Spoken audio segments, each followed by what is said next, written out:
ABN Maharashtra में आपका खैर मकदम। मैं हूं मुनीर आरिफ खान।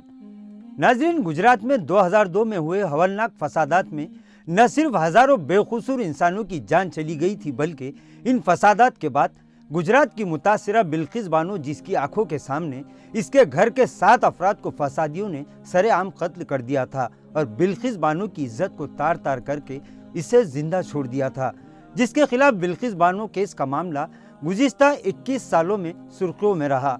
लेकिन 15 अगस्त 2022 को बिल्किस बानो का मामला इस वक्त दोबारा सुर्खियों में आया था, जब बिल्किस बानो के मुजरिम 11 दरिंदों को उम्र कैद की सजा होने के बावजूद गुजरात हाई कोर्ट ने रिहा करने के अहकाम दिए थे। और सिर्फ रिहा ही नहीं किया गया था, बल्कि इन बलात्कारियों का इस्तकबाल भी सरेआम किया गया था, जिसके बाद पूरे मुल्क में इस मामले को लेकर एक नई बहस छिड़ गई थी।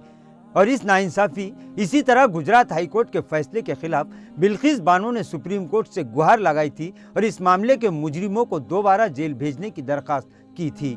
नाजरीन, सुप्रीम कोर्ट ने इस केस की सारी मालूमात हासिल करने और लगातार सुनवाई के बाद गुज़िश्ता साल अक्टूबर में ही अपना फैसला महफूज कर लिया था। और आज सुप्रीम कोर्ट ने एक तारीखी फैसला सुनाते हुए गुजरात हाई कोर्ट की जानिब से बिल्किस बानो के 11 मुजरिमों को रिहा करने के फैसले को रद्द कर दिया। अब सुप्रीम कोर्ट के फैसले के बाद तमामी 11 मुजरिमीन जो गुजरात हाई कोर्ट के फैसले के बाद रिहा हो चुके थे, अब इन्हें दोबारा जेल जाना पड़ेगा।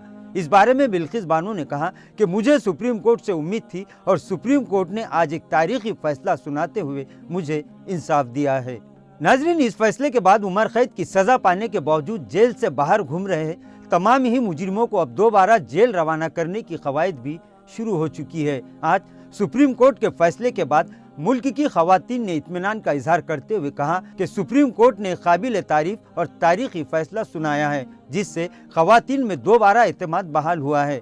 चाहे मुजरिम कितना ही बड़ा क्यों ना हो, लेकिन अदालत के सामने वो एक मुजरिम है। इसी तरह मुल्क की कई खवातीन तंजीमों ने भी इस फैसले का खैर मकदम किया है। नाजरीन, आज के लिए बस इतना ही। कल फिर मुलाकात होगी कुछ नई खबरों के साथ।